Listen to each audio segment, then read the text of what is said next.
बिस्मिल्लाहिर्रहमानिर्रहीम। अस्सलाम वालेकुम। सऊदी इन्फो यूट्यूब चैनल में आपको खुश आमदीद कहते हैं। आज की सबसे अहम और बड़ी ब्रेकिंग न्यूज़, मक्का में तमाम लोगों के लिए एंट्री बंद कर दी गई है। ऐसे तमाम अफराद जिनके पास परमिट नहीं होगा, जिनके पास मक्का का इकामा नहीं होगा या जिनके पास स्पेशल अथॉरिटी लेटर नहीं होंगे, उन पर पाबंदी आयद कर दी गई है।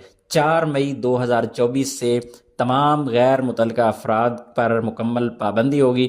मक्का की तमाम एंट्रीज़ पर यह हिदायत जारी कर दी गई हैं। अगर आपके पास कोई परमिट नहीं है, आप उम्रा की गर्ज से सफ़र करना चाह रहे हैं या फिर इसके अलावा भी मक्का में आपके कोई काम काज हैं, तो ऐसी सूरत में आपको अवॉइड करना होगा।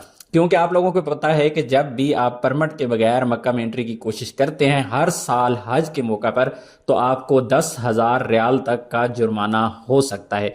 इसलिए मोहतात रहें। अगर आप किसी कंपनी के साथ, किसी कफील के साथ काम कर रही हैं, बामरे मजबूरी आपकी एंट्री ज़रूरी है, तो फिर ज़रूरी है कि आपके कफील या कंपनी आपके लिए अथॉरिटी लेटर का इजरा करवाएं, अदरवाइज़ आपको एंट्री नहीं मिलेगी।